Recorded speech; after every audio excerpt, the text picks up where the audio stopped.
ನಮಸ್ಕಾರ ವೀಕ್ಷಕರೇ, ಭಾರತ ಸರ್ಕಾರ ನರೇಂದ್ರ ಮೋದಿ ಅವರು ಒಂದು ದೊಡ್ಡ ನಿರ್ಧಾರವನ್ನು ತೆಗೆದುಕೊಂಡಿದ್ದಾರೆ. ನರೇಂದ್ರ ಮೋದಿ ಅವರು ಮತ್ತು RBI ಅವರು ಸೇರಿ.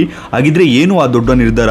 ಇಂಗ್ಲೆಂಡ್ ಭಾರತವನ್ನು ಸರಿಸುಮಾರು 400 ವರ್ಷಕ್ಕೂ ಹೆಚ್ಚು ದಿನ ಆಳಿರುವಂಥ ಬ್ರಿಟಿಷರು, UK, ಇಂಗ್ಲೆಂಡ್ ಎಲ್ಲ ಕೂಡ ಒಂದೇ. ಸೊ ಅಲ್ಲಿಂದ ಸರಿಸುಮಾರು 100 ಟನ್ ಬಂಗಾರನ ವಾಪಸ್ ತಗೊಬರ್ತಿದ್ದಾರೆ. ನಮ್ಮ ಇಂಡಿಯನ್ ಇದರಲ್ಲಿ ಹೇಳೋದಾದ್ರೆ ಸರಿಸುಮಾರು 1 ಲಕ್ಷ kg ಚಿನ್ನ ವಾಪಸ್ ತಗೊಬರ್ತಿದ್ದಾರೆ. ನಮ್ಮ ಭಾರತದಲ್ಲಿದ್ದಂಥ ಚಿನ್ನ ಇಂಗ್ಲೆಂಡ್ಗೆ ಹೇಗೋಯ್ತು, ಕಂಪ್ಲೀಟ್ ಡೀಟೇಲ್ಸ್ ಅನ್ನ ಈ ವಿಡಿಯೋದಲ್ಲಿ ತಿಳಿಸ್ಕೊಡ್ತೀವಿ ಬನ್ನಿ. ಮೊದಲನೇದಾಗಿ ಸುದ್ದಿ ಏನಂತ ನೋಡೋದಾದ್ರೆ, ನಮ್ಮ RBI ಅವರ ಹತ್ರ ಎಷ್ಟು ಬಂಗಾರ ಇದೆ ಅಂತ ನೋಡ್ಕೋಬೇಕು. ನಮ್ಮ RBI ಅವರ ಹತ್ರ ಇರುವಂತ ಬಂಗಾರ ಬಂದ್ಬಿಟ್ಟು 822 ಟನ್ ಅಷ್ಟು ಬಂಗಾರವನ್ನ ನಮ್ಮ RBI ಹೊಂದಿದೆ. ಆದ್ರೆ ನಮ್ಮ ದೇಶದಲ್ಲೇ ಎಲ್ಲವನ್ನು ಕೂಡ ಇಟ್ಕೊಳ್ಳೋದಕ್ಕಾಗೋದಿಲ್ಲ. ಇವಾಗ ಎಕ್ಸಾಂಪಲ್, ನಿಮ್ಮ ಹತ್ರನೇ ಒಂದು 10 kg ಚಿನ್ನ ಇದೆ ಅಂದ್ರೆ ನಿಮ್ಮ ಮನೆಯಲ್ಲಿ ಎಷ್ಟನ್ನ ಇಟ್ಕೊಳ್ತೀರಾ? ನಿಮ್ಗೆ ಎಷ್ಟು ಬೇಕೋ ಅಂದ್ರೆ ಒಡವೆಗಳಾಗಿ ಎಷ್ಟನ್ನ ಬಳಸ್ತೀರೋ ಅಷ್ಟು ಮಾತ್ರ ಇಟ್ಕೊಂಡು ಬೇರೆದನ್ನೆಲ್ಲ ಏನ್ ಮಾಡ್ತೀರಾ?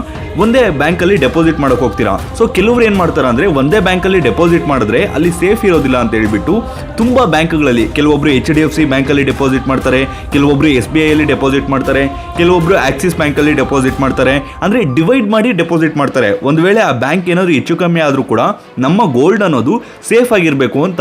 ಸೊ ಅದೇ ರೀತಿ ನಮ್ಮ ಭಾರತ ಕೂಡ, ನಮ್ಮ ಭಾರತದ ಹತ್ರ ಎಷ್ಟು ಗೋಲ್ಡ್ ಅನ್ನ ಇಟ್ಕೊಂಡಿರುತ್ತೆ ಅಂದ್ರೆ ಸರಿಸುಮಾರು 308 ಟನ್ ಅನ್ನ ಈಗ ಸದ್ಯಕ್ಕೆ ನಮ್ಮ ಭಾರತದ ಹತ್ರ ಗೋಲ್ಡ್ ಅನ್ನ ಇಟ್ಕೊಂಡಿತ್ತು. ಏನಕ್ಕಂದ್ರೆ 1991ರಲ್ಲಿ ತುಂಬಾ ಅಸ್ಥಿರತೆ ಅನ್ನೋದು ಇತ್ತು ಅಂಡ್ ಸೇಫ್ಟಿ ಅನ್ನೋದು ಅಷ್ಟೊಂದು ಇರಲಿಲ್ಲ ನಮ್ಮ ಭಾರತದಲ್ಲಿ ಆಗಿನ ಕಾಲದಲ್ಲಿ. ಸೊ ಯಾರಾದ್ರೂ ಕಳ್ತನ ಮಾಡಿದ್ರು ಕೂಡ ಇಡೀ ದೇಶನೇ ಲೂಟಿ ಮಾಡ್ದಂಗೆ ಆಗ್ತಿತ್ತು. ಅಷ್ಟು 100 kg 200 kg ಸಾವಿರಾರು kg ಚಿನ್ನವನ್ನ ಕಳ್ತನ ಮಾಡುವಂತ ಚಾನ್ಸಸ್ ಕೂಡ ಇತ್ತು. ಯಾಕಂದ್ರೆ ನಮ್ಮ ದೇಶದಲ್ಲಿ ಅಷ್ಟೊಂದು ಸೆಕ್ಯೂರಿಟಿಯನ್ನ ಒದಗಿಸೋದಕ್ಕೆ ಆಗ್ತಿರ್ಲಿಲ್ಲ ಆಗ.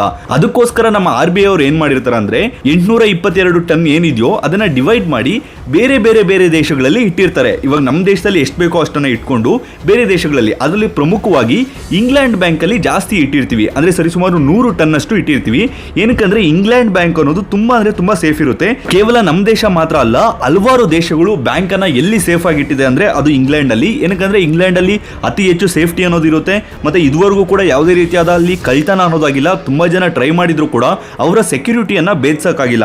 ಸೊ ಅದಕ್ಕೋಸ್ಕರ ತುಂಬಾ ದೇಶಗಳು ಅಸ್ಥಿರತೆಯನ್ನ ಕಾಣ್ತಿರುತ್ತಲ್ವಾ, ಅಂದ್ರೆ ಅಪ್ಸ್ ಅಂಡ್ ಡೌನ್ಸ್, ಅಲ್ಲಿ ರಾಜಕೀಯ ಅಸ್ಥಿರತೆ. ಸೊ ಅದಕ್ಕೋಸ್ಕರ ಎಲ್ಲರೂ ಕೂಡ ತಮ್ಮ ದೇಶದ ಗೋಲ್ಡ್ ಅನ್ನ ಎತ್ಕೊ ಬಂದ್ಬಿಟ್ಟು ಇಂಗ್ಲೆಂಡ್ ಬ್ಯಾಂಕ್ ಅಲ್ಲಿ ಸೇಫ್ ಆಗಿ ಇಡ್ತಿದ್ರು. ಇವಾಗ ಹೇಗೆ ಹೇಳೋದಂದ್ರೆ ಸ್ವಿಸ್ ಬ್ಯಾಂಕ್ ರೀತಿ, ಹೇಗೆ ಶ್ರೀಮಂತರು ಅಥವಾ ದೊಡ್ಡ ದೊಡ್ಡ ದೇಶದ ಶ್ರೀಮಂತರು ಸ್ವಿಸ್ ಬ್ಯಾಂಕ್ ಅಲ್ಲಿ ಹಣವನ್ನ ಇಡ್ತಿದ್ರು, ಅದೇ ರೀತಿ ಈ ಚಿನ್ನವನ್ನ ಇಂಗ್ಲೆಂಡ್ ಬ್ಯಾಂಕ್ ಅಲ್ಲಿ ಇಡ್ತಿದ್ರು. ಆದ್ರೆ ಇಲ್ಲೊಂದು ಅಪಾಯ ಇದೆ. ಅದೇನಪ್ಪಾ ಅಂದ್ರೆ, ಅಮೆರಿಕಾದಲ್ಲಿ ಮತ್ತೆ ಹಲವಾರು ದೇಶಗಳಲ್ಲಿ ಈ G7 ಕಂಟ್ರೀಸ್ ಅಂತ ಕರಿತೀವಲ್ವಾ, ಯುರೋಪ್ ದೇಶಗಳು ಮತ್ತೆ ಅಮೆರಿಕಾ. ಸೊ ಈ ಎಲ್ಲಾ ದೇಶಗಳಲ್ಲೂ ಕೂಡ ಸಹಜವಾಗಿ ನಾವು ಚಿನ್ನವನ್ನ ಇಟ್ಟಿರ್ತೀವಿ. ನಾವೇ ಅಲ್ಲ, ಎಲ್ಲಾ ದೇಶದವರು ಕೂಡ ಡಿವೈಡ್ ಮಾಡಿ ಇಟ್ಟಿರ್ತಾರೆ ಕೆಲವೊಂದು ದೇಶಗಳಲ್ಲಿ. ಸೊ ಆದ್ರೆ ಇಲ್ಲಿ ಏನ್ ಸಮಸ್ಯೆ ಆಗುತ್ತಂದ್ರೆ, ರಷ್ಯಾದ ಚಿನ್ನ ಕೂಡ ಅಮೆರಿಕದಲ್ಲಿ ಮತ್ತೆ ಯುರೋಪ್ ದೇಶಗಳಲ್ಲಿ ಇತ್ತು. ಆದ್ರೆ ಏನ್ ಮಾಡಿದಾರೆ ಅಂದ್ರೆ, ರಷ್ಯಾ ಯಾವಾಗ ಯುಕ್ರೇನ್ ಮೇಲೆ ಯುದ್ಧವನ್ನ ಅನೌನ್ಸ್ ಮಾಡ್ತೋ ಅವಾಗ G7 ಕಂಟ್ರೀಸ್ ಎಲ್ಲ ಸೇರ್ಕೊಂಡು ರಷ್ಯಾದ ಚಿನ್ನವನ್ನ ಸೀಸ್ ಮಾಡಿದ್ದಾರೆ. ಸೊ ಅದೇ ರೀತಿ ನಮ್ಮ ಭಾರತದ ಚಿನ್ನ ಸರಿಸುಮಾರು 512 ಟನ್ ಬೇರೆ ದೇಶಗಳಲ್ಲಿದೆ. ಸೊ ಅದನ್ನು ಕೂಡ ಮುಂದಿನ ದಿನಗಳಲ್ಲಿ, ಇವಾಗ ನಾವೇನಾದ್ರೂ POK ವಿಚಾರವಾಗಿ ಪಾಕಿಸ್ತಾನ ಜೊತೆ ಯುದ್ಧ ಮಾಡಿದ್ವಿ ಅಥವಾ ಚೀನಾ ಜೊತೆ ಯುದ್ಧ ಮಾಡಿದ್ವಿ, ಅವಾಗ ಏನಾದ್ರೂ ನಮ್ಮ ದೇಶ ಏನು G7 ಅಥವಾ ಅಮೆರಿಕ ಏನ್ ಹೇಳುತ್ತೋ ಅದನ್ನ ಕೇಳಿಲ್ಲ ಅಂದ್ರೆ, ಸೊ ಅವಾಗ ನಮ್ಮ ಚಿನ್ನವನ್ನು ಕೂಡ ಸೀಸ್ ಮಾಡುವಂತ ಚಾನ್ಸಸ್ ತುಂಬಾ ಅಂದ್ರೆ ತುಂಬಾ ಇತ್ತು. ಸೊ ಈ ರಿಸ್ಕ್ ಅನ್ನ ಅರಿತಂತ RBI ಈಗಲೇ ಅಂದ್ರೆ ಧೈರ್ಯ ಮಾಡಿ ಏನ್ ಇಂಗ್ಲೆಂಡ್ ಅಲ್ಲಿ ಚಿನ್ನ ಇತ್ತೋ ಆ ಎಲ್ಲಾ ಚಿನ್ನವನ್ನ ವಾಪಸ್ ತಗೊಬರ್ತಿದ್ದಾರೆ. ಆದ್ರೆ ಇಲ್ಲಿ ನಮ್ಮ ಭಾರತದಲ್ಲಿ ಅದಕ್ಕೆ ಸೆಕ್ಯೂರಿಟಿ ಯಾವ ರೀತಿ ವಹಿಸ್ತಾರೆ ಅಂತ ಕಾದ್ ನೋಡ್ಬೇಕು. ಯಾಕಂದ್ರೆ ಮೇಂಟೆನೆನ್ಸ್ ಕಾಸ್ಟ್ ಅನ್ನೋದು ಇಂಗ್ಲೆಂಡ್ ಗಿಂತ ನಮ್ಮ ಭಾರತದಲ್ಲಿ ಏನಾದ್ರು ಜಾಸ್ತಿ ಇತ್ತು ಅಂದ್ರೆ ಸ್ವಲ್ಪ ದುಡ್ಡು ಜಾಸ್ತಿ ಖರ್ಚಾಗುತ್ತೆ ಅದನ್ನ ಮೇಂಟೈನ್ ಮಾಡೋದಕ್ಕೆ. ಆದ್ರೂ ಕೂಡ ನಮ್ಮ ಭಾರತದಲ್ಲಿರುವಂತ ಚಿನ್ನ ಅಂದ್ರೆ ನಮ್ಮ ಭಾರತದ ಚಿನ್ನ ನಮ್ಮ ಭಾರತದಲ್ಲಿರೋದು ಒಳ್ಳೇದು ಅಂತ ಹೇಳ್ಬಿಟ್ಟು ಹಲವಾರು ಜನ ಹೇಳ್ತಿದ್ದಾರೆ. ಮತ್ತೆ ಹಲವಾರು ಬಿಸ್ನೆಸ್ ಮ್ಯಾನ್ಗಳು, CEOಗಳು ಭಾರತ ಇಂಥ ನಿರ್ಧಾರ ತೆಗೆದುಕೊಂಡಿದ್ದು ನಿಜಕ್ಕೂ ಹ್ಯಾಟ್ಸ್ ಆಫ್, RBIಗೆ ಹ್ಯಾಟ್ಸ್ ಆಫ್. ಏನಕ್ಕಂದ್ರೆ ಮುಂದಿನ ದಿನಗಳಲ್ಲಿ ಭಾರತ ಬೇರೆ ದೇಶದ ಮೇಲೆ ಯುದ್ಧ ಮಾಡುತ್ತೋ ಇಲ್ವೋ, ಆದ್ರೆ ನಮ್ಮ ದೇಶದ ಮೇಲೆ ಯುದ್ಧ ಮಾಡಿದ್ರು ಕೂಡ, ಡಿಫೈನ್ ಮಾಡ್ಕೊಳಕ್ ಹೋದ್ರು ಕೂಡ G7 ಕಂಟ್ರೀಸ್ ನಾವು ಭಾರತದ ಚಿನ್ನವನ್ನು ಏನಾದ್ರು ಸೀಸ್ ಮಾಡ್ತೀವಿ ಅಂದ್ರೆ ದೇಶಕ್ಕೆ ಎಷ್ಟು ನಷ್ಟ ಆಗ್ತಿತ್ತು. ಸೊ ನಮ್ಮ ದೇಶ ಇವಾಗ ಸದೃಢವಾಗಿ ಬೆಳೆದಿದೆ. ಆ ಏನ್ ಸೆಕ್ಯೂರಿಟಿಯನ್ನ ಕೊಡಬೇಕೋ ಆ ಸೆಕ್ಯೂರಿಟಿಯನ್ನ ನಮ್ಮ ದೇಶದ RBI ಅವರೇ ಕೊಡ್ತಾರೆ ಅಂತ ಹೇಳ್ಬಿಟ್ಟು ವಾಪಸ್ ತಗೊಬರ್ತಿದ್ದಾರೆ. ಕೇವಲ ಚಿನ್ನ ಮಾತ್ರ ಅಂತಲ್ಲ, ಹಲವಾರು ವಿಚಾರವಾಗಿ ಭಾರತ ತುಂಬಾ ಅಂದ್ರೆ ತುಂಬಾ ಬೆಳೀತಿದೆ. LIC ನೋಡ್ಕೊಳ್ಳೋದಾದ್ರೆ, LIC ಕ್ಯಾಪಿಟಲ್ ನೋಡ್ಕೊಳ್ಳೋದಾದ್ರೆ, LIC ಕಂಪನಿಯ ಶೇರ್ ವ್ಯಾಲ್ಯೂ ಬಾಂಗ್ಲಾದೇಶ್ ಪಾಕಿಸ್ತಾನ್ಗಿಂತ ತುಂಬಾ ಮುಂದುವರೆದಿದೆ.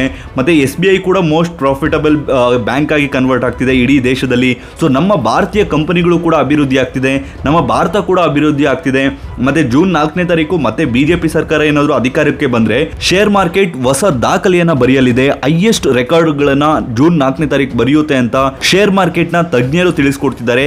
ಏನೇ ಆಗ್ಲಿ 100 ಟನ್ ಚಿನ್ನ ಬ್ರಿಟನ್ ನಿಂದ ತೆಗೆದುಕೊ ಬರ್ತಿರೋದು ನಿಮ್ ಪ್ರಕಾರ ಸೇಫಾ? ಅಂದ್ರೆ ಅಲ್ಲೇ ಇದ್ರೆ ಇನ್ನೂ ಸೇಫ್ ಆಗಿರ್ತಿತ್ತಾ, ಅಥವಾ ಸ್ವಲ್ಪ ರಿಸ್ಕ್ ಆದ್ರೂ ಪರವಾಗಿಲ್ಲ, ಮೇಂಟೆನೆನ್ಸ್ ಕಾಸ್ಟ್ ಜಾಸ್ತಿ ಆದ್ರೂ ಕೂಡ ಪರವಾಗಿಲ್ಲ, ಬ್ರಿಟನ್ ಅವ್ರಿಗೆ ನಾವು ಯಾಕೆ ದುಡ್ಡು ಕೊಡಬೇಕು? ಅಂದ್ರೆ ಇವಾಗ ಸಹಜವಾಗಿ ನಾವು 100 ಟನ್ ಅಲ್ಲಿ ಇಟ್ಟಿದೀವಿ ಅಂದ್ರೆ ಅದಕ್ಕೆ ನಾವು ಇಷ್ಟು ಅಂತ ಅಮೌಂಟ್ ಅನ್ನು ಕೂಡ ಕೊಡಬೇಕು. ಇವಾಗ ಯಾವ ರೀತಿ ನಾವು ಬ್ಯಾಂಕ್ ಅಲ್ಲಿ ಇಟ್ಬಿಟ್ಟು ಒಂದು ಲಾಕರ್ ಅನ್ನ ತಗೊಂಡು ಪ್ರತಿ ವರ್ಷ ಅವ್ರಿಗೆ ಇಷ್ಟು ಅಮೌಂಟ್ ಅನ್ನ ಕೊಡಬೇಕು, ಅದೇ ರೀತಿ ಇಂಗ್ಲೆಂಡ್ ಅವ್ರಿಗೂ ಕೂಡ ನಾವು ಇಷ್ಟು ವರ್ಷ ಕೊಡ್ತಿದ್ವಿ. ಸೊ ಅದನ್ನ ಯಾಕೆ ಬೇರೆ ದೇಶಗಳಿಗೆ ಕೊಡೋದು?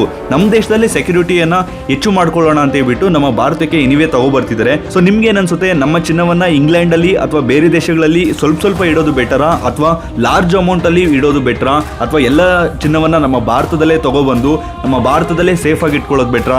ನಿಮ್ಗೆ ಏನ್ ಅನ್ಸುತ್ತೆ ತಪ್ಪದೆ ನಮ್ಮ ಕಮೆಂಟ್ ಬಾಕ್ಸ್ ನಲ್ಲಿ ಕಮೆಂಟ್ ಮಾಡಿ. ಈ ವಿಡಿಯೋ ಇಷ್ಟ ಆದ್ರೆ ಈ ವಿಡಿಯೋ ಒಂದು ಲೈಕ್ ಕೊಟ್ಟು ಈ ವಿಡಿಯೋನ ಈಗಲೇ ಎಲ್ಲ ಕಡೆ ಶೇರ್ ಮಾಡಿ. ಇದೇ ರೀತಿಯಾದ ಮತ್ತಷ್ಟು ವಿಡಿಯೋಗಳಿಗಾಗಿ ತಪ್ಪದೆ ನಮ್ಮ ಯೂಟ್ಯೂಬ್ ಚಾನಲ್ ಸಬ್ಸ್ಕ್ರೈಬ್ ಮಾಡಿಕೊಳ್ಳಿ ಹಾಗೂ ಪಕ್ಕದಲ್ಲಿರುವ ಬೆಲ್ ಬಟನ್ ಅನ್ನು ಕ್ಲಿಕ್ ಮಾಡಿ. ಧನ್ಯವಾದಗಳು.